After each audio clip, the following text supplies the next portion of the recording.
కార్తీక పురాణంలో కార్తీక మాసంలో శివపూజా కల్పంలో ఆ పరమశివుణ్ణి అనేక రకాలైనటువంటి ఆవాహనలు చేసుకొని వారికి ఏ విధంగా పూజ చేయాలో అనేక నామాలతో అనేక రకాలైనటువంటి ఉపచారాలను ఈ విధంగా తెలియజేయడం జరిగింది.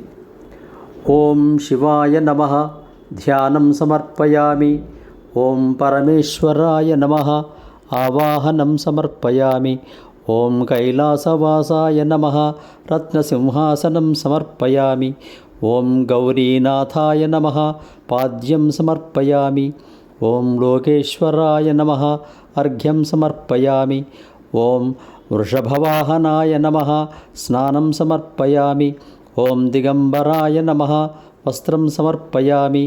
ఓం జగన్నాథాయ నమః యజ్ఞోపవీతం సమర్పయామి. ఓం కపాలధారిణే నమః గంధం సమర్పయామి. ఓం సంపూర్ణగుణాయ నమః పుష్పం సమర్పయామి. ఓం మహేశ్వరాయ నమః అక్షతాన్ సమర్పయామి. ఓం పార్వతీనాథాయ నమః ధూపం సమర్పయామి. ఓం తేజోరూపాయ నమః దీపం సమర్పయామి.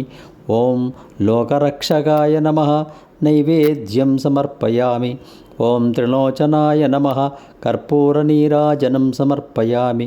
ఓం శంకరాయ నమః సువర్ణమంత్రపుష్పం సమర్పయామి. ఓం భవాయ నమః ప్రదక్షిణ నమస్కారాన్ సమర్పయామి. ఈ ప్రకారముగా కార్తీక మాసమంతయు పూజింపవలెను. శివ సన్నిధిని దీపారాధన చేయవలెను. ఈ విధముగా శివపూజ చేసిన ఎడల ధన్యుడగును. పూజ అనంతరము తన శక్తి కొలది బ్రాహ్మణులకు సమారాధన చేసి దక్షిణ తాంబూలాది సత్కారములతో సంతృప్తిపరచవలను. ఇట్లా చేసిన 100 అశ్వమేధ ఫలములు చేసిన ఫలితం 1000 వాజపేయ యాగాలు చేసిన ఫలితం కలుగుతుంది. ఈ కార్తీక మాసం నెల రోజులు బ్రాహ్మణ సమారాధన, శివకేశవుల సన్నిధిని నిత్య దీపారాధన, తులసికోట వద్ద కర్పూర హారతులతో దీపారాధన చేసిన ఎడల వారికి వారి వంశీయులకు పితృదేవతలకు మోక్షం కలుగుతుందని కార్తీక పురాణంలో తెలియచేశారు.